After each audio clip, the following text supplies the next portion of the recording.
అండి మంగ్లీది రీసెంట్ గా రిలీజ్ అయిన సాంగ్ ఉంది. బావిలోన బల్లి పలికే అనేటువంటి ఈ సాంగ్ బాగా వైరల్ అయింది. బాగా కొన్ని మిలియన్స్ లో వ్యూస్ ఉన్నాయి. బ్రహ్మాండంగా ఉంది. మరి ఈ సినిమాని ఈ పాటనైతే కూడా బ్యాన్ చేయాలి అని కూడా కొంతమంది కూడా కామెంట్స్ చేస్తున్నారు. అందులో కూడా వాస్తవం కూడా ఉంది. వాస్తవానికి ఏంటంటే తెలంగాణకు ముందు, తెలంగాణ వచ్చిన తర్వాత అనేటువంటి రెండు రకాలు కూడా మనం డివైడ్ చేయొచ్చు పాటల్ని కూడా. తెలంగాణ రాకముందు ఏంటంటే ఒక సుశీల్ లాంటి వాళ్ళు, జానకి లాంటి వాళ్ళు మాత్రమే పాటలు పాడేవాళ్ళు. వాళ్ళు స్వచ్ఛమైన తేనె వంటి మధురమైనటువంటి గొంతుతో పాట పాడేవాళ్ళు. తీసుకోకపోతే ఆమె సొంతగా పాడుకొని ఇక వివిధ ఛానల్స్ లో పెట్టుకొని సొంతగా కూడా పైకి వచ్చింది.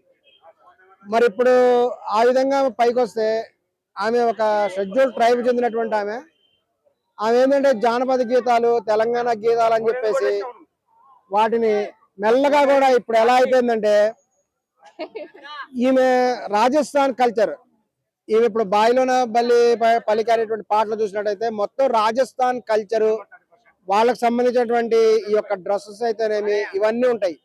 అలాగే వాళ్ళ యొక్క మొత్తం వ్యవహార శైలి అయితేనేమి, డాన్సులు అయితేనేమి ఒక నార్త్ ఇండియా మోడల్లో ఉంది. ఒక నార్త్ ఇండియా మోడల్లో తీసి ఈ తెలంగాణ పల్లి పాటలకి వాటిని ఎలా పెడతారు అంటే ఒక షెడ్యూల్ తెగల సాంప్రదాయాల్ని, తెలంగాణ జానపద గీతాలని కూడా ఈమె చెడగొడుతున్నది అనేటువంటి కూడా కొంతమంది బాధపడుతున్నారు.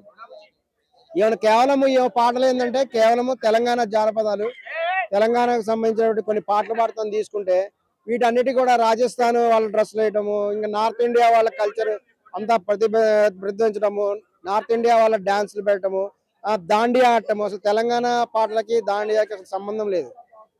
ఇక్కడ పాటలకి ఇంకోదో డాన్సులు పెట్టి ఈ విధంగా కూడా తెలంగాణ కల్చర్ ని చెడగొడుతున్నది అనేటువంటి విధంగా కూడా తెలంగాణ వాళ్ళు కూడా భావిస్తున్నారు.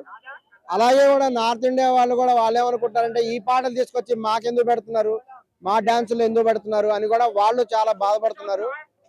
ఎందుకంటే ఈ యొక్క రాజస్థాన్ సాంప్రదాయాన్ని కూడా వీళ్ళు చెడగొడుతున్నారు. ఇది తీవ్రంగా కూడా ఖండిస్తున్నాము. ఏమైనా సరే మంగ్లీ పాట పాడింది, నాకైతే ఆ పాట ఒక్క ముక్క కూడా అర్థం కాలేదు. అసలు బావిలో బల్లి పలకడం ఏంటి, నాకైతే అసలు సినిమా అనే ఆ పాటనే మొదటి చరణం కదా, సినిమా చరణం మొత్తం అసలు నాకు అర్థమే కాలేదు. అసలు ఆమె ఏం పాడుతుందో ఆ భాష అర్థం కాకుండా ఆ పాటలు ఏంటి, పిచ్చి పిచ్చి పాటలన్నీ పాడి వాటికి మళ్ళీ తెలంగాణ సంస్కృతి అని చెప్పి వాటికి మళ్ళీ రాజస్థాన్ కల్చర్ డ్రెస్సులు వేసి కొన్నిటికేమో సౌత్ ఇండియా కల్చర్ డ్రెస్సెస్ వేసి ఈ విధంగా చేసి ఆమె మొత్తం సంస్కృతి సాంప్రదాయాల్ని సర్వనాశనం చేస్తున్నది మంగ్లీ. క్షమాపణ చెప్పాలి. బావిలోనే భయపడే పాటను మటుకు వెంటనే కూడా నిషేధించాలి. ఆ పాటని కూడా యూత్ లో తీసేయాలి అని కూడా సాంప్రదాయవాదులు కూడా ఆమె కోరుతున్నాం.